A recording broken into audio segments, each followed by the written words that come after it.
பார்க்கக்கூடிய வேத பகுதி மீகா 2:13. தடைகளை நீக்கி போடுகிறவர் அவர்களுக்கு முன்பாக நடந்து போகிறார். தடைகளை நீக்கி போடுகிறவர் அவர்களுக்கு முன்பதாக நடந்து போகிறார். எவர்களுக்கு முன்பதாக?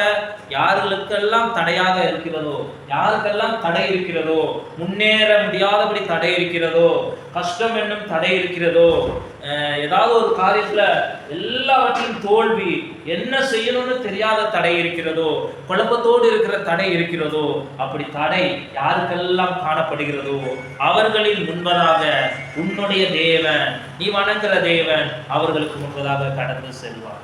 ஐயோ, எனக்கு தடையா இருக்குதே, ஒரு காரியத்துல தடையா இருக்குதே, திருமண காரியத்துல தடையா இருக்குதே, அல்லது ஒரு தொழில் ஆரம்பிக்க தடையா இருக்குதே, ஏதாவது ஒரு காரியம் உன் வாழ்க்கையில தடை காரியங்கள் எல்லாம் தடை இருக்கிறதோ, அந்த தடைக்கு முன்பதாக உன் ஆண்டவராகிய இயேசு கிறிஸ்து கடந்து செல்வார்.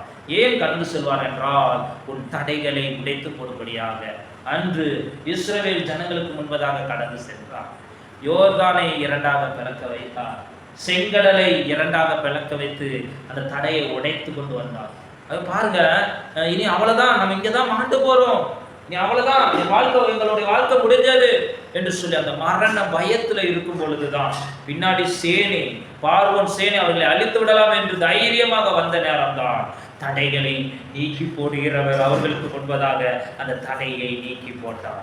உன்னோட வாழ்க்கையிலும் அவ்வளவுதான், தோல்வி தோல்வி தோல்வி என்ற ஒரு தடையாக இருக்கலாம். இனி என் வாழ்க்கையில நாட்கள் போய்கொண்டிருக்கிறது, இனி எதுவுமே என் வாழ்க்கையில நடக்காதா, நல்ல நிகழ்ச்சி என் வாழ்க்கையில உண்டாகாதா, லாபம் உண்டாகாதா, தொழில் ஆரம்பிக்க முடியல, அதை ஏதாவது ஒரு காரியம் ஆரம்பிக்க முடியவில்லை, தடை தடை தடை என்று சொல்லி புலம்பிக் கொண்டு இருக்கலாம்.